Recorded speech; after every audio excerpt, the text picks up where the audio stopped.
नमस्कार मेरे प्यारे विद्यार्थियों, जय हिंद। आप सभी का स्वागत है अनअकैडमी के इस प्लेटफॉर्म पे। मैं हूं रवि मोहन शर्मा।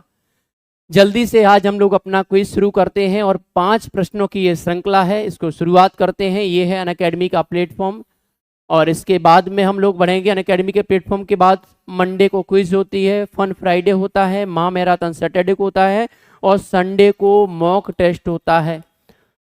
आगे बढ़ेंगे तो ये प्रीलिम्स की टेस्ट सीरीज निकाली है, मात्र 199 रुपए में निकाली है ये टेस्ट सीरीज। और इस टेस्ट सीरीज की विशेषता क्या है, तो ये सभी टेस्ट सीरीज मात्र 99 रुपए में आप सभी को मिल रही है भाई, 199 में, है ना।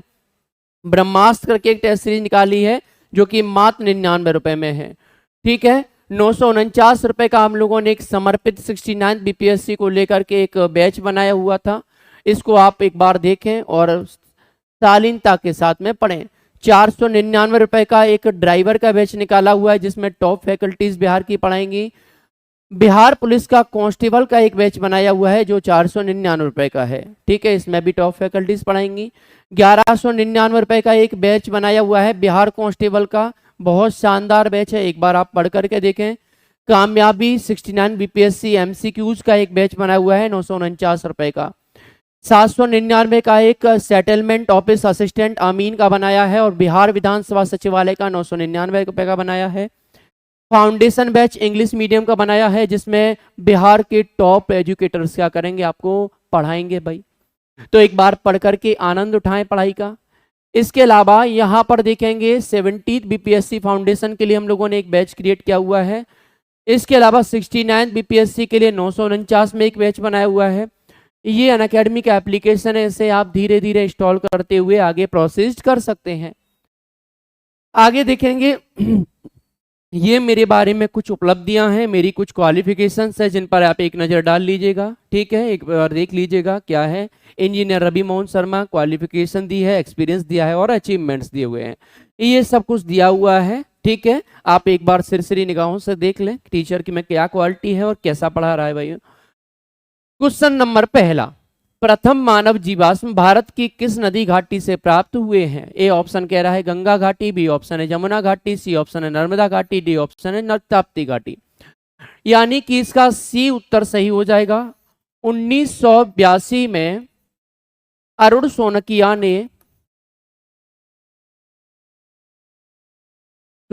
ने होशंगाबाद में होशंगाबाद, ये कहां पर है? एमपी में। एमपी में होशंगाबाद में एक जगह है हथनौरा। क्या है? हथनौरा। इस स्थल से एक खोपड़ी की खोज की है भाई, मानव खोपड़ी की खोज की, इसे नर्मदा मानव नाम दिया गया। चूंकि ये नर्मदा नदी के किनारे है इसीलिए इसको क्या कहा जा रहा है, इसे नर्मदा घाटी की श्रृंखला से प्राप्त हुआ माना जा रहा है। नर्मदा मानव इसको नाम दिया गया था। अरुण सोनकिया जी ने इनको क्या किया था? उत्खनन किया हुआ था। आगे बढ़ते हैं अगले प्रश्न की ओर। हड़प्पा में एक उन्नत जल प्रबंधन प्रणाली कहां पर मिलती है? तो ये मिलती है धौलावीरा में। धौलावीरा कहां पर है भाई? गुजरात में है ये। लोथल की बात करेंगे तो यहां पर एक गोदीवाड़ा प्राप्त हुआ है, ये भी गुजरात में है। कालीबंगा की बात करेंगे तो इस यहां पर चूड़ियां मिली हैं कालीबंगन, ये राजस्थान में है भाई, ठीक है। यहां पर चूड़ियां मिली हैं काले कलर की। आलमगीरपुर ये राजस्थान में है, ठीक है। ये आप लोगों को मिल जाएंगे 4 फैक्ट इससे संबंधित। आगे बढ़ेंगे भाई। अगला प्रश्न कहता है महापुराणों की संख्या बताइए भाई, कितनी मानी जाती है?